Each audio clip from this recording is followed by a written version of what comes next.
Yo, what is up, guys? It's Cone back here again tonight with another After the Buzzer, which I really didn't expect to make up until the regular season, but I'm super hype about Summer League. If you didn't know, the Thunder aren't good at the moment, so we're going through a rebuild, and that means a lot of young guys to watch for the Thunder in this Summer League. Plus, this was a stacked draft class, so this is the most invested I've been in the Summer League in a while, so I might make a couple of these videos here and there for the Summer League. Do not expect these every night. They're not coming every single night. I just don't have time for that. But every now and again, especially if one of these like young studs plays great in a game, for example, Jalen Green had a great game, you might see one of these. So be on the lookout for those.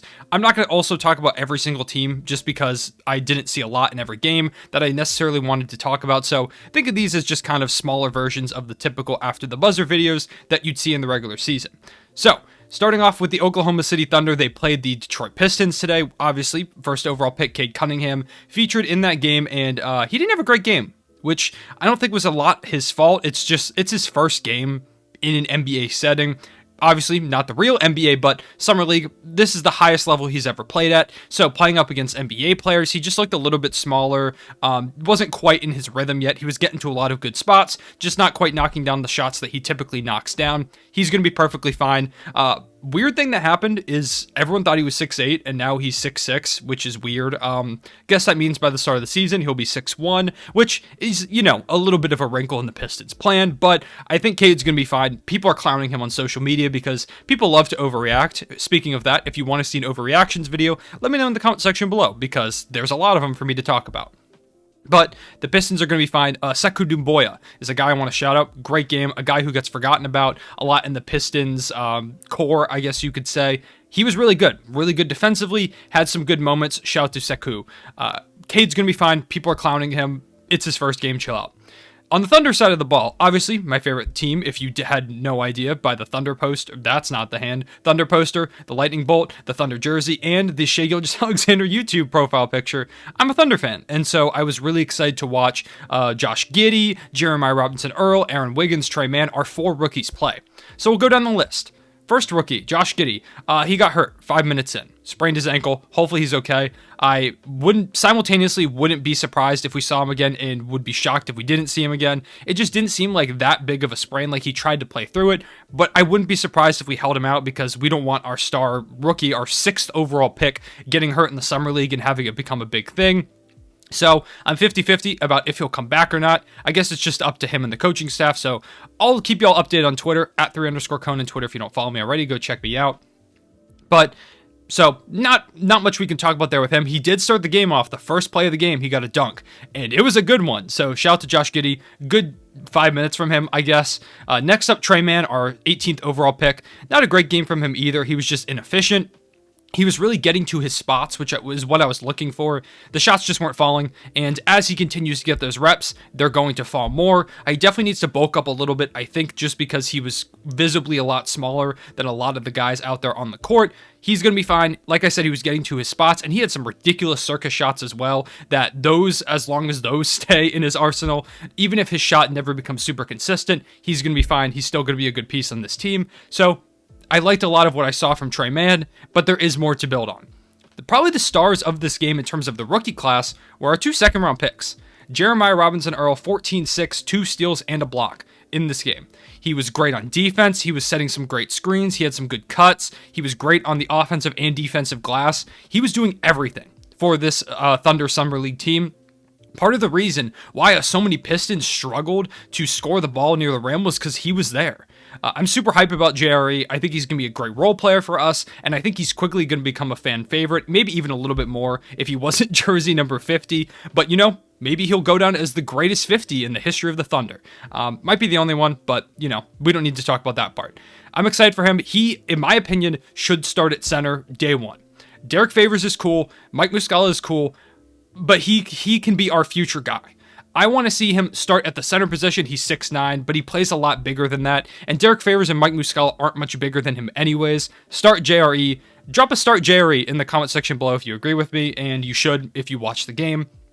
Outside of JRE, Aaron Wiggins, great game as well, good defense, scored the ball, really athletic, some crazy athletic putbacks. I hope he gets some run. I would be shocked if he got a ton of run just because we're super stacked at the guard position. He can play some three probably, but primarily probably a shooting guard, so he probably won't get a ton of run in the regular season, but it's cool to see him excel in these minutes, and I hope he does get some time, at least in the G League, to try and develop a little bit. He's on a two-way right now, so we'll probably see him with the G League Blue a lot of the season, but I love what I saw from him. And finally, probably the guy of the game was Theo Maledon. Theo is someone that gets forgotten about a lot. I feel like a lot of Thunder fans have just kind of forgotten what we saw last season from him. He started a lot of the year when Shea went down with injury, and he had a double-double in the win tonight with 15 and 11.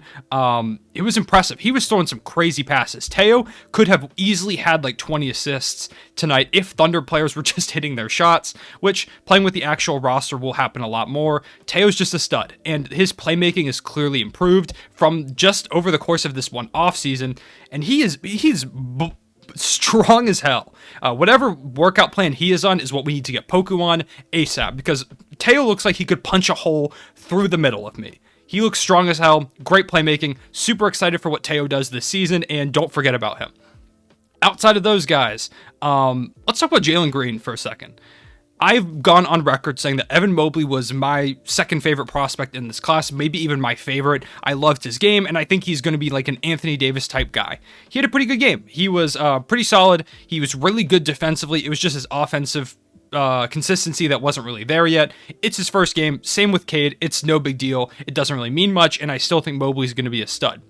I have gone on record saying I would take him over Jalen Green, and Jalen Green balled like crazy today. What I really hope is that the Rockets go into next season and give Jalen Green that Steph Curry unanimous MVP level green light. I want Jalen Green to shoot the dumbest shots of all time so that I can see some of them fall. He was hitting some ridiculous shots today that for a guy that's that young really has no business making already in the league. I know it's Summer League, and I'm not going to at all overreact to anything, but Jalen Green feels like a guy that at some point could win a scoring title, or 2 or 3. He is really, really, really, really good. His ability to create his own shot, he almost has like a Shea-like slitheriness to his game, which isn't something you see a lot in the modern NBA, or just in general. Shea has the ability to kind of create space and just kind of get by defenders super easily, and Jalen Green showed a little bit of that today. A great step-back jumper, which Houston fans are used to with James Harden. It was just really impressive from him, and the Rockets as a whole were pretty impressive. Alperen Şengün, famously, the Thunder traded the pick to take him to the Rockets for 2 future first-round picks, so I had to hear a lot about on the timeline about how good he was playing. He had a solid game. 2 for 9 shooting is a little bit of a concern because that's supposed to be his strong point, is that shooting, but he was going up against Evan Mobley, who's a defensive stud, so I don't blame him that much. He had a couple bad moments getting posterized and getting blocked by Evan Mobley throughout this game, but he held his own in general, and he had a pretty good game, so the Rockets have a nice, fun, young team building. On the Cavs side of the ball as well, Isaac Okoro deserves a shout-out because just like I was talking about with Sekou Doumbouya, Isaac Okoro, I feel like gets forgotten about a lot when we talk about the Cleveland Cavaliers, and he's someone that shouldn't be forgotten about because he's really fun, a good defensive player, and if his offense can come along, going to quickly become a name in this league. So, those were the 2 games that I watched the most of. If I'm being honest, there are a couple games still going on right now, but another guy I want to give a shout to is Scottie Barnes. The Toronto Raptors took Scottie Barnes with the 4th overall pick when everyone thought they were going to take Jalen Suggs. It would have made sense if they took Jalen Suggs. They needed a point guard, losing Kyle Lowry to the Miami Heat in a sign and trade deal. They needed someone for the future, and they do have Malachi Flynn, who impressed me in this game, but it seemed like it was going to be a lock that they would take him, especially because the alternative in Scottie Barnes plays a position that they have a lot of guys at. OG Anunoby, Pascal Siakam. Scottie Barnes is a 3/4, depending on if you go smaller or bigger in your lineup. So it was kind of a shock when they ended up taking him. But he was ridiculous today. Getting great rebounds, out hustling pretty much everyone. He was just always in the right spot. And Scottie Barnes is going to be one of those guys that whenever you look at the stat sheet, it's not going to tell the full story of what Scottie Barnes did in a game. Scottie Barnes impacts every single play. Offense, defense, transition play on the offensive and defensive boards. He's a good player. He threw a full court pass with his offhand in his first game in the Summer League.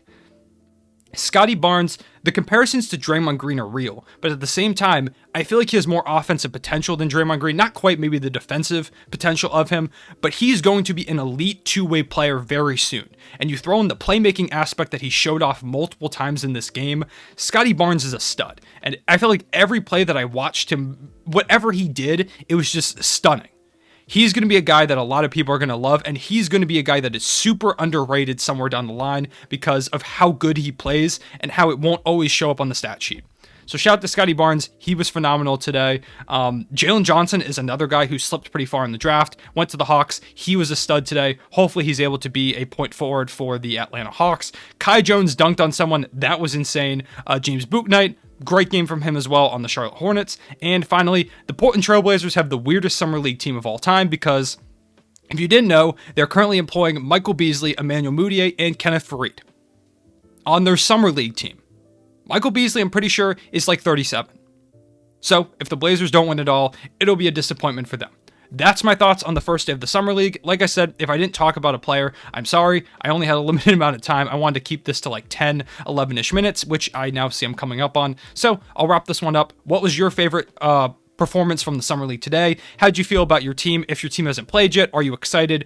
What players should I keep an eye out for? Maybe I'll make a video about my favorite guys to watch in the Summer League. I appreciate y'all watching. If you made it to this far in the video, drop a Theo Maledon is a stud in the comment section below, so I know you made it this far, and I'll make sure to like your comment. I appreciate you watching. I'll see you guys later. Real